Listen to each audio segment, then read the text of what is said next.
Next concept is dimension of a vector space.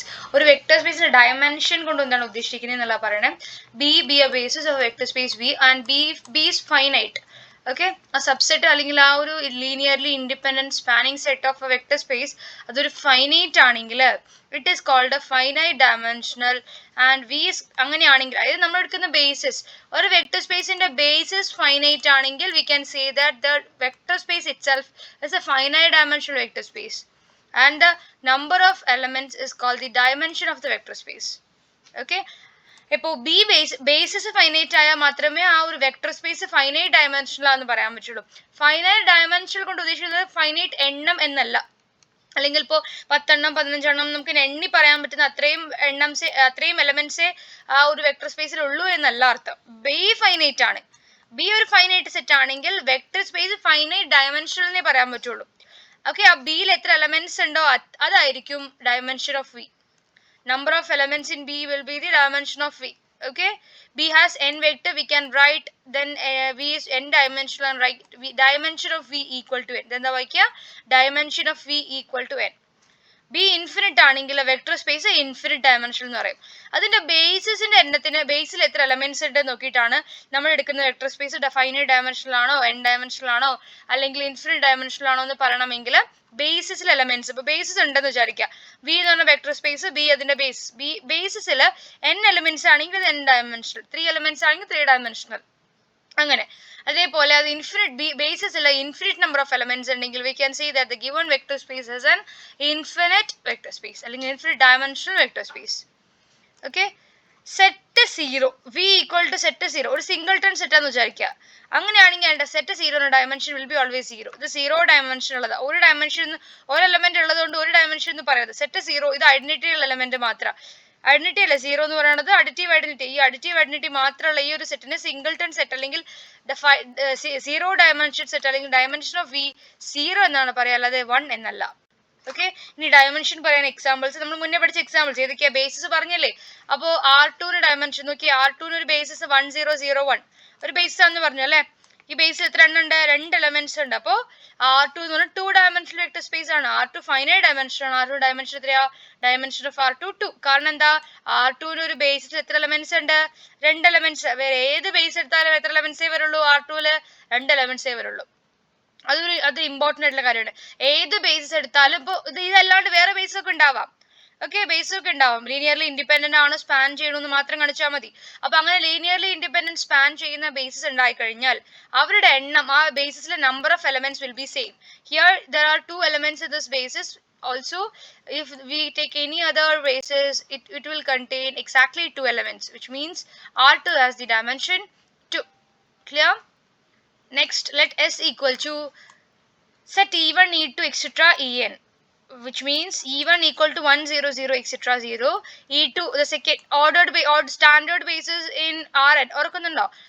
Rnലെ standard basis first element 1 ആ 0 ആ ഒരു set. ഈ ഒരു സെറ്റ് എടുത്തു കഴിഞ്ഞാൽ നമുക്ക് എന്താ പറയാൻ പറ്റുക? എങ്ങനെയാ ഇ ജെ എങ്ങനെ ഡിനോട്ട് ചെയ്യുന്നത്? n ടുപ്പിൾസിന്റെ കളക്ഷൻ. jth കോർഡിനേറ്റ് 1 അല്ലെ. ഇ ജെ ആണെങ്കിൽ jth കോർഡിനേറ്റ് 1, E1 ആണെങ്കിൽ ഫസ്റ്റ് കോർഡിനേറ്റ് 1, E2 ആണെങ്കിൽ സെക്കൻഡ് കോർഡിനേറ്റ് 1, ബാക്കി എല്ലാവരും 0.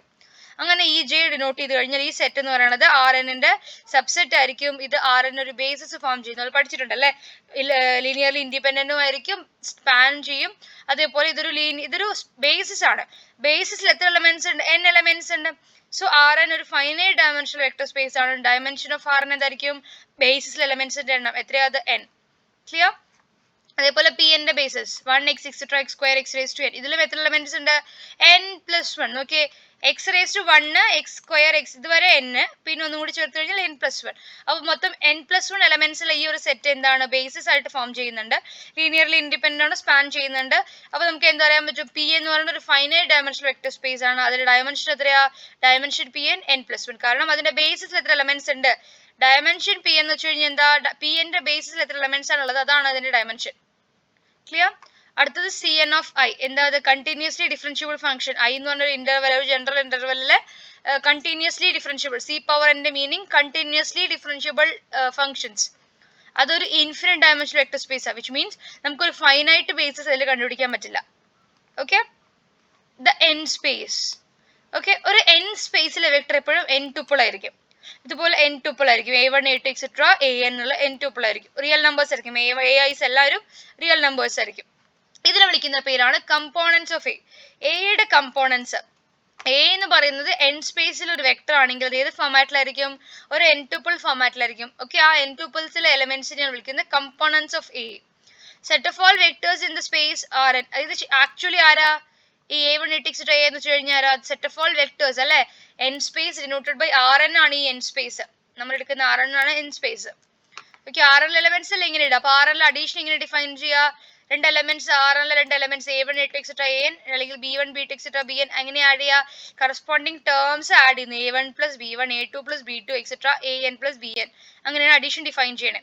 നമ്മൾ എക്സാമ്പിൾ കണ്ടല്ലേ, Rnൽ എക്സാമ്പിൾ ഒക്കെ കണ്ടതല്ലേ, വെക്ടർ സ്പേസ് ആണെന്ന് പ്രൂവ് ചെയ്ത എക്സാമ്പിൾ കണ്ടല്ലേ. അതേപോലെ സ്കേലാർ മൾട്ടിപ്ലിക്കേഷൻ എങ്ങനെയാ?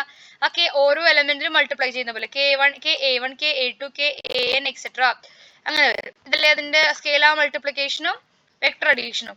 സീറോ വെക്ടർ എങ്ങനെയാ? n ട്യൂപ്പിൾസ് എല്ലാവരും സീറോ ആയിട്ടുള്ളത്. ഓക്കെ, അങ്ങനെയാണെങ്കിൽ ഒരു വെക്ടർ എ എന്ന് പറയുന്നത് A1 A2 ഇതൊരു വെക്ടേഴ്സ് ആയിട്ടാണ് കണക്കാക്കുന്നത്. n സ്പേസ് ആവുമ്പോൾ അത് വെക്ടർ ആവും. ഒരു എലമെന്റ് പോയിട്ട് ഒരു വെക്ടർ ആവും. So a vector in this n space is denoted by this A1 A2 etc AN and its length. ഒരു വെക്ടർ എന്ന് വെച്ചാൽ എന്താ? ഡയറക്ഷനും മാഗ്നിറ്റ്യൂഡും ഉള്ള, ഇത് എത്ര ലെങ്ത് തൊട്ട് ഇതുവരെയുള്ള ലെങ്ത് ഉണ്ടായിരിക്കും. അപ്പൊ ഡയറക്ഷനും മാഗ്നിറ്റ്യൂഡും ഉള്ള ക്വാണ്ടിറ്റീസിനെയാണ് നമ്മൾ വെക്ടർ എന്ന് വിളിക്കുന്നത്. സോ വെക്ടേഴ്സിന് എന്തുണ്ട്? ലെങ്ത് ഉണ്ട്. വെക്ടറിന് ലെങ്ത് കണ്ടുപിടിച്ചൂടെ? ഈ നീളം. സോ വെക്ടറിന് നീളമുണ്ട്. ആ ലെങ്ത് മാഗ്നിറ്റ്യൂഡ് കണ്ടുപിടിക്കാനുള്ള ഫോർമുല എന്താ? നോം എ. എന്താ വായിക്കാതെ? നോം. ഇവിടെ ഉണ്ട് നോം എ. നോം എയുടെ ഡെഫിനിഷൻ എന്താ? Root of A1 square plus A2 square plus etcetera plus AN square. Okay, നമ്മൾ എടുത്തിരിക്കുന്ന vector A1 A2 etcetera AN ആണെങ്കിൽ കറസ്പോണ്ടിങ് നോം എന്താ? ലെങ്ത് ഓഫ് ദ വെക്ടർ എന്താ? നോം അല്ലെങ്കിൽ മാഗ്നിറ്റ്യൂഡ് എന്നൊക്കെ, ലെങ്ത് അല്ലെങ്കിൽ മാഗ്നിറ്റ്യൂഡ് എന്നൊക്കെ പറയാം. Root of A1 square plus A2 square plus etcetera plus AN square. Okay, ഇതിന് വിളിക്കുന്ന പേരാണ് നോം ഓഫ് എ വെക്ടർ. ഇനി യൂണിറ്റ് വെക്ടർ എന്ന് വിളിക്കുമെങ്കിൽ ആ നോം 1 ആണ്. നോം 1 ആകുമ്പോഴാണ് ആ വെക്ടറിനെ യൂണിറ്റ് വെക്ടർ എന്ന് വിളിക്കുന്നത്. ക്ലിയർ? സോ ആ വെക്ടർ ഇൻ Rn അല്ലെങ്കിൽ ആ n space is said to be a norm is a unit vector if its norm is 1. norm equal to ഈ വാല്യൂ 1 ആകുമ്പോഴാണ് ഈ A എന്ന് പറഞ്ഞ വെക്ടറിനെ യൂണിറ്റ് വെക്ടർ എന്ന് വിളിക്കുന്നത്. ഓക്കെ, നമ്മൾ ഏതൊരു യൂണിറ്റ് വെക്ടർ എപ്പോഴും എങ്ങനെ കാണാം? ഇപ്പൊ നമ്മൾ ചിന്തിക്കുന്ന A ഒരു വെക്ടർ എന്ന് വിചാരിക്കും. ഈ വെക്ടറിന് കറസ്പോണ്ടിങ് അതിന്റെ അതേ ഡയറക്ഷനിലുള്ള യൂണിറ്റ് വെക്ടർ കാണാം. ഞാൻ ഇത് എടുത്തു. ഈ ഒരു വെക്ടർ യൂണിറ്റ് വെക്ടർ ആണെന്നില്ല. യൂണിറ്റ് വെക്ടർ ആണെങ്കിൽ അതിന്റെ ലെങ്ത് എത്രയാവണം? 1 ആവണം. പക്ഷെ എന്റെ ലെങ്ത് ഇപ്പോൾ 1 ഒന്നും അല്ല എന്ന് വിചാരിക്കുക. ഞാൻ എടുത്ത് ഇതുപോലെ കണ്ടുപിടിച്ചപ്പോൾ √2 എന്ന് കിട്ടിയെന്ന് വിചാരിക്കുക. √2. അപ്പൊ എന്ത് ചെയ്യുക? നമ്മൾ എടുത്തിരിക്കുന്ന വെക്ടർ ഉണ്ടല്ലോ, ഈ വെക്ടറിനെ ത്രൂ ഔട്ട് √2 എന്താണോ അതിന്റെ നോം അത് വെച്ച് ഡിവൈഡ് ചെയ്ത് കിട്ടുന്ന ഒരു വെക്ടർ എപ്പോഴും അതിന്റെ യൂണിറ്റ് വെക്ടർ ആയിരിക്കും. ഓക്കെ, അതായത് ഒരു വെക്ടറിന്റെ ഡയറക്ഷനിലുള്ള യൂണിറ്റ് വെക്ടർ. ഇപ്പൊ we have to find a unit vector which is in the direction of A. എയുടെ അതേ ഡയറക്ഷനിലുള്ള ഒരു യൂണിറ്റ് വെക്ടർ ആണെങ്കിൽ നമുക്ക് എങ്ങനെ കണ്ടുപിടിക്കാൻ പറ്റുക? എയുടെ അതേ ഡയറക്ഷനിലുള്ള യൂണിറ്റ് വെക്ടർ എയുടെ സെയിം ഡയറക്ഷനിൽ യൂണിറ്റ് വെക്ടർ എങ്ങനെ കണ്ടുപിടിക്കുന്നത്? A by norm A. Formula is given by A by norm A. Clear? അത് ഞാൻ നോർമലൈസിങ് A എന്ന് വിളിക്കുക. അപ്പൊ A എന്ന് പറയുന്നതിന്റെ നോം എന്തല്ല? നോമേ 1 അല്ല. A എന്ന് പറയുന്നത് ഒരു നോർമൽ വെക്ടർ അല്ല, യൂണിറ്റ് വെക്ടർ അല്ല. നോമേ 1 അല്ല. അപ്പൊ നമ്മൾ എനെ എങ്ങനെയാ നോർമലൈസ് ചെയ്യുക? അല്ലെങ്കിൽ എയുടെ ഡയറക്ഷനിലുള്ള യൂണിറ്റ് വെക്ടർ എങ്ങനെ കണ്ടുപിടിക്കുക? U is given by 1 by norm A by norm A. എന്താ formula? A by norm A.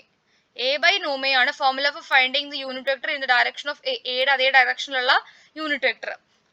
ഈ പ്രോസസ്സിനെ വിളിക്കുന്ന പേരാണ് നോർമലൈസിങ് A. എനെ നോർമലൈസ് ചെയ്യുക മീൻസ് എനെ അതിന്റെ നോം വെച്ച് ഡിവൈഡ് ചെയ്യുമ്പോൾ will get a normal vector. That's it. ഇപ്പോൾ for an example, if we have a vector 2 3 0 4 -1 in R5 ഒരു വെക്ടർ എന്ന് പറഞ്ഞാൽ 5 ട്യൂപ്പിൾ. ഈ 5 ട്യൂപ്പിളിന് കറസ്പോണ്ടിങ് നോം കാൽക്കുലേറ്റ് ചെയ്യുന്നു. എത്ര കിട്ടുന്ന? Root of A square A1 square plus A2 square plus A3 square plus A4 square plus A5 square. എല്ലാത്തിനും square ചെയ്യുന്നു, add ചെയ്തു. ആൻസർ √30. അപ്പൊ എന്ത് ചെയ്യുക? ഇതിനെ നമ്മൾ നോർമലൈസ് എന്ന് വെച്ച് കഴിഞ്ഞാൽ U equal to A by നോം A. A എന്താ വെക്ടർ? ഇപ്പോൾ A ബൈ നോം എന്ന് പറയുമ്പോൾ 1 ബൈ നോം A 1 ബൈ √30 ഇൻറ്റു നമ്മുടെ വാല്യൂ എന്താ? 2 3 0 4 1. ഇനി ഓരോ ടേമിനെ അകത്തോട്ട് മൾട്ടിപ്ലൈ ചെയ്താൽ 2 by √30 3 by √30 0 4 by √30 and 1 by -1 by √30. Clear? അങ്ങനെ ചെയ്യുന്നതിനെയാണ് ഈ പ്രോസസ്സിന് വിളിക്കുന്ന പേരാണ് normalising a vector. If A be a vector, we have to normalize. If we have to normalize it, then multiply by 1 by norm A or just divide by norm A. Clear? Then standard inner product അവിടെ define ചെയ്യുന്ന ഒരു inner product പുതിയ concept ആണ്. Detailing ഒന്നും പഠിക്കാനില്ല. Inner product എന്ന് വെച്ച് കഴിഞ്ഞാൽ real ലൈനിൽ ഇന്നർ പ്രൊഡക്റ്റ് ഇങ്ങനെ ഡിഫൈൻ ചെയ്യുന്നത് ഡോട്ട് പ്രൊഡക്റ്റ് ആയിട്ട് എ ഡോട്ട് ബി. ഇവിടുത്തെ ഇന്നർ പ്രൊഡക്റ്റ് ഇങ്ങനെ ഡിഫൈൻ ചെയ്യുന്നത് dot product, Euclidean inner product എന്നൊക്കെ പറയും. ഡോട്ട് പ്രൊഡക്റ്റ് അല്ലെങ്കിൽ യൂക്ലിഡിയൻ ഇന്നർ പ്രൊഡക്റ്റ് എന്നൊക്കെ പറയും. ഇങ്ങനെ ഡിഫൈൻ ചെയ്ത രണ്ട് vectors, if a and b two vectors, let a equal to a1 etc n and b equal to b1 b2 etc bn, then their dot product or inner product or standard inner product is given by a dot b. എങ്ങനെയാണ് a dot b define ചെയ്യണേ? Corresponding terms multiply a1 b1 plus plus നോക്കിയേ, കോമേറ്റ് എഴുതുന്നതല്ല, plus ഇതൊരു ഒരു value ആയിട്ടാണ് കിട്ടുക. It's A real number. Okay, it is A real number, which means നമ്മൾ dot product എടുത്ത് കിട്ടുന്ന ഒരു വാല്യൂ എന്ന് പറയുന്നത് ഒരു real number. It's A real number. Okay, ഇപ്പൊ എ ഡോട്ട് ബിയുടെ വാല്യൂ എന്താ? a1 b1 plus a2 b2 corresponding terms multiply ചെയ്യുന്നു, ആഡ് ചെയ്യുന്നു. a1 b1 plus etcetera plus an bn equal which ഇതാണ് ഡോട്ട് പ്രൊഡക്റ്റിന്റെ വാല്യൂ. ഓക്കെ അല്ലേ? ഇവർ ഓർത്തോകൾ എന്ന് പറയണമെങ്കിൽ ഈ ഡോട്ട് പ്രൊഡക്റ്റ് 0 ആയിരിക്കണം. എ ഡോട്ട് ബി 0 ആണെങ്കിൽ എങ്ങനെയാണ് ഡോട്ട് പ്രൊഡക്റ്റ് ഡിഫൈൻ ചെയ്യുക? ഫോർ എക്സാമ്പിൾ, ഇപ്പൊ നമ്മുടെ കയ്യിലുള്ള രണ്ട് വെക്ടേഴ്സ് R2 കൺസിഡർ ചെയ്തു എന്ന് വിചാരിക്കാം. R2 രണ്ട് വെക്ടേഴ്സ് പറയുമ്പോൾ ഫോർ എക്സാമ്പിൾ 1 - 1 ഉണ്ട്, 2 4 ഉണ്ടെന്ന് വിചാരിക്കാം. രണ്ട് വെക്ടർ ആയില്ലേ? ഇനി എന്ത് ചെയ്യുക? ഡോട്ട് പ്രൊഡക്റ്റ് കാണാൻ പറഞ്ഞത്. അപ്പോൾ രണ്ടിടക്കൊരു ഡോട്ട് ഉണ്ട്. എ ഡോട്ട് ബി ഇൻറ്റു അല്ല, ഡോട്ട് പ്രൊഡക്റ്റ് ആണ്. എങ്ങനെയാണ് കാണാൻ പറഞ്ഞത്? അപ്പോൾ ഫോമിൽ എന്താ? a1 b1 plus a2 b2. അപ്പോൾ 1 × 2 2 പ്ലസ് -1 × 4 -4. ആൻസർ -2. ഈ ആൻസർ എപ്പോഴെങ്കിലും 0 കിട്ടുകയാണെങ്കിൽ, ഇതിപ്പോ 0 അല്ല കിട്ടിയേ, 0 കിട്ടുകയാണെങ്കിൽ ഈ രണ്ട് വെക്ടേഴ്സ് ഓർത്തോഗണൽ എന്ന് വിളിക്കും. ആ രണ്ട് വെക്ടേഴ്സ് ഓർത്തോഗണൽ ആണെങ്കിൽ അവരുടെ ഡോട്ട് പ്രൊഡക്റ്റ് 0 ആയിരിക്കണം. ഇവിടെ ഒരുപാട് തരത്തിലുള്ള ഡോട്ട് പ്രൊഡക്റ്റ് ഉണ്ട്. നമുക്ക് ഇന്നർ പ്രൊഡക്റ്റ് പല രീതിയിലും ഡിഫൈൻ ചെയ്യാം. Rnലെ അല്ലെങ്കിൽ R2ലെ സ്റ്റാൻഡേർഡ് ഇന്നർ പ്രൊഡക്റ്റ് ആണ് ഇവിടെ പറയുന്നത്. കറസ്പോണ്ടിങ് ടേംസ് മൾട്ടിപ്ലൈ ചെയ്യുന്നു, ആഡ് ചെയ്യുന്നു, അതാണ് അവിടുത്തെ ഇന്നർ പ്രൊഡക്റ്റ്. നമ്മൾ ഡോട്ട് പ്രൊഡക്റ്റ് ഒക്കെ പഠിച്ചിട്ടുണ്ട്. അപ്പൊ നമ്മൾ സ്റ്റാർട്ടിങ്ങിൽ നമ്മൾ ഇപ്രാവശ്യം പഠിക്കുന്നുണ്ട് ഡോട്ട് പ്രൊഡക്റ്റ് എന്താന്നുള്ള കാര്യങ്ങളൊക്കെ. ഓക്കെ, അപ്പൊ ഡോട്ട് പ്രൊഡക്റ്റ് പഠിക്കുന്നത് കൊണ്ട് നമുക്കത് മനസ്സിലാവും എന്താണ് ഈ ഡോട്ട് പ്രൊഡക്റ്റ് എന്നുള്ളത്. നമ്മൾ ഇന്നർ പ്രൊഡക്റ്റ് പഠിച്ചിട്ടുണ്ട്. സ്റ്റാൻഡേർഡ് ഇന്നർ പ്രൊഡക്റ്റ് Rn എന്താ? ഡോട്ട് പ്രൊഡക്റ്റ് ആണ്. So A dot B define ചെയ്യുന്ന കറസ്പോണ്ടിങ് ടേംസ് മൾട്ടിപ്ലൈ ചെയ്യുന്നു, ആഡ് ചെയ്യുന്നു. Clear? So said to be orthogonal if a dot b 0 ആവുമ്പോൾ. എക്സാമ്പിൾ നോക്കി, ഇവിടെ എക്സാമ്പിൾ 2 3 0 4 -1 3 -2 0 1 4. ഓക്കെ അല്ലേ? ഇവർ തമ്മിൽ പരസ്പരം മൾട്ടിപ്ലൈ ചെയ്യുന്നു, ആഡ് ചെയ്യുന്നു. ഓക്കെ, അപ്പൊ എന്താ കിട്ടുക? 2 × 3 plus 3 × -2 plus 0 × 0 plus 4 × 1 plus -4 × 1. Add ചെയ്യുമ്പോൾ ആൻസർ വിൽ ബി 0. ആൻസർ 0 ആണ്, which means these two vectors are orthogonal. ഓർത്തോഗണലിന്റെ മീനിങ് എന്താ? ഡോട്ട് പ്രൊഡക്റ്റ് 0 ആവാം. ഡോട്ട് പ്രൊഡക്റ്റ് ഇങ്ങനെ ചെയ്യാന്ന് മനസ്സിലായിട്ടുണ്ടോ? ഇല്ലെങ്കിൽ പറഞ്ഞോളൂ, ഡൗട്ട്സ് ചോദിച്ചാൽ മതി. Then orthogonal and orthonormal basis. എന്താ ഈ basis? Orthogonal basis, orthonormal basis. ബേസിസും ആവണം. എന്തൊക്കെ ബേസിസ് പ്രോപ്പർട്ടി എന്താ? ലീനിയർലി ഇൻഡിപെൻഡന്റും ആവണം, സ്പാൻ ചെയ്യണം ആ സ്പേസിനെ.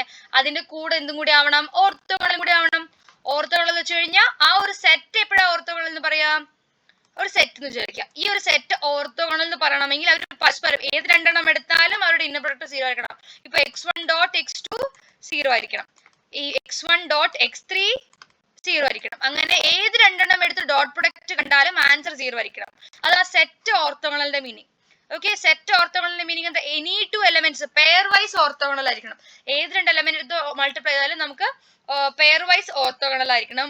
അതേപോലെ ഓർത്തോഗണൽ ബേസിസ് എന്ന് പറയുമ്പോൾ അത് ബേസിസും കൂടി ആയിരിക്കണം. ഓർത്തോഗണൽ എന്ന് വെച്ച് കഴിഞ്ഞാൽ എനി ടു എലമെന്റ്സ് ഓർത്തോഗണൽ ആയിരിക്കണം. അതായത് അവരുടെ ഡോട്ട് പ്രൊഡക്റ്റ് 0 ആയിരിക്കണം. ഇതാണ് ഓർത്തോഗണലിന്റെ meaning. Any two elements orthogonal ആയിരിക്കണം. അതേപോലെ ബേസിസിന്റെ പ്രോപ്പർട്ടി ആയ ലീനിയർ ഇൻഡിപെൻഡന്റും സ്പാൻ ചെയ്യുന്നതും അതും കൂടി സാറ്റിസ്ഫൈ ചെയ്യണം. ഓക്കെ, അപ്പൊ ഓർത്തോഗണൽ ബേസിസ് വെച്ചാ ഓക്കെ ഏതൊക്കെ പ്രോപ്പർട്ടിയാ? ഓർത്തോഗണൽ ബേസ് ആണെങ്കിൽ ബി എന്ന് പറയുന്നത് ലീനിയർലി ഇൻഡിപെൻഡന്റ് സെറ്റ് ആയിരിക്കണം. അത് ആ സ്പേസിൽ സ്പാൻ ചെയ്യണം. അത് കൂടാതെ അതെന്തായിരിക്കണം? പെയർ വൈസ് ഓർത്തോഗണൽ ആയിരിക്കണം. Pairwise orthogonal. അപ്പൊ ഇനി ഓർത്തോ നോർമൽ ആണെങ്കിലോ ഇതേ കാര്യങ്ങളെല്ലാം വേണം. ഏതൊക്കെ വേണം? ലീനിയർലി ഇൻഡിപെൻഡന്റ് ആയിരിക്കണം, സ്പാൻ ചെയ്യണം, അതേപോലെ ഓർത്തോഗണൽ ആയിരിക്കണം. അതിന്റെ കൂടെ എല്ലാ വെക്ടേഴ്സും ഓർത്തോ നോർമലും കൂടി ആയിരിക്കണം. ഇത് ഓർത്തോഗണൽ എന്ന് പറഞ്ഞു, എല്ലാ വെക്ടേഴ്സും ഓർത്തോ നോർമൽ കൂടി ആയിരിക്കണം. ഓർത്തോ നോർമൽ എന്ന് വെച്ചാൽ എന്താ? എല്ലാ വെക്ടേഴ്സിന്റെയും നോം വാല്യൂ 1 ആയിരിക്കണം. എവറി വെക്ടർ ഹാസ് നോം 1. സോ അതാണ് property of a orthonormal basis. Basis പറയുമ്പോൾ ലീനിയർലി ഇൻഡിപെൻഡന്റ് ആണ്, ആ സ്പേസിൽ സ്പാൻ ചെയ്യണം. സ്പാൻ എന്ന് വെച്ചാൽ എന്താ, ഏത് എലമെന്റ് ആ സ്പേസ് എടുത്താലും നമ്മൾ എടുക്കുന്ന സെറ്റിൽ ലീനിയർ കോമ്പിനേഷൻ ഒക്കെ എഴുതാൻ പറ്റണം. ഇതാണ് നമ്മുടെ ബേസിസ് എങ്കിൽ ഈ ഒരു Rnലെ ബേസ് ആണെങ്കിൽ Rnലെ ഏത് എലമെന്റ് എടുത്താലും ഈ എലമെന്റ്സിന്റെ ലീനിയർ കോമ്പിനേഷൻ ഒക്കെ എഴുതാൻ പറ്റണം. അതാണ് സ്പാൻ ചെയ്യുക. ഇനി എന്താ പറയുന്നത്, സ്പാൻ ചെയ്യുന്നതിന് കൂടെ ഒരു വേറെ പ്രോപ്പർട്ടി പറഞ്ഞത് എന്താ, ലീനിയർലി ഇൻഡിപെൻഡന്റ്. നമ്മൾ അവരുടെ ലീനിയർ കോമ്പിനേഷൻ 0 ഇക്വേറ്റ് ചെയ്യുമ്പോൾ കോഎഫിഷ്യന്റ് എല്ലാം 0 ആയിട്ട് പോകണം. ഓക്കെ, അതാണ് അതിന്റെ കൺസെപ്റ്റ്. അപ്പൊ ലീനിയർലി ഇൻഡിപെൻഡന്റ് ആവണം, സ്പാൻ ചെയ്യണം. അതിന്റെ കൂടെ എന്തൊക്കെ പറഞ്ഞു, ഇപ്പോ ഇത് രണ്ടും ആയി കഴിഞ്ഞാൽ ബേസിസ് ആയി. ഇതാണ് ബേസിസിന്റെ പ്രോപ്പർട്ടി. ഇനി ഓർത്തോഗണൽ ആവാൻ പെയർ വൈസ് ഓർത്തോഗണൽ ആവണം. പെയർ വൈസ് അതായത് ഈ രണ്ടെണ്ണം എടുക്കുമ്പോൾ ഒരു ഓർത്തോഗണൽ ആയിരിക്കണം. എന്താ ഓർത്തോഗണലിന്റെ മീനിങ്? ഓർത്തോഗണലിന്റെ മീനിങ് എന്താ, ഡോട്ട് പ്രൊഡക്റ്റ്, ഏത് രണ്ടെണ്ണം എടുത്ത് ഡോട്ട് പ്രൊഡക്റ്റ് ചെയ്താലും 0 ആയിരിക്കണം, ഓർത്തോഗണൽ. ഓക്കെ, ഇനി എന്താ പറയണേ, പെയർ വൈസ് ഓർത്തോഗണലിന്റെ കൂടെ എല്ലാ എലമെന്റ്സിന്റെയും നോം 1 ആണെങ്കിൽ ഓർത്തോ നോർമൽ കൂടിയായി. ഇങ്ങനെ ഈ 4 പ്രോപ്പർട്ടി സാറ്റിസ്ഫൈ ചെയ്ത് ഞാൻ ഓർത്തോ നോർമൽ ബേസിസ് എന്ന് വിളിക്കും. ക്ലിയർ? ഓക്കെ, അപ്പൊ നമുക്ക് കുറച്ച് ഡെഫിനിഷൻ, പ്രോപ്പർ ഡെഫിനിഷൻ നോക്കാം. ഇവിടെ തന്നിട്ടുണ്ട് ഓർത്തോഗണൽ ബേസിന്റെ ഒക്കെ, ഞാൻ പറഞ്ഞു എന്നേ ഉള്ളൂ. ഓർത്തോഗണൽ ബേസിന്റെ ഒക്കെ പ്രോപ്പർ ഡെഫിനിഷൻ ഉണ്ട് ഇവിടെ. We have an example. Let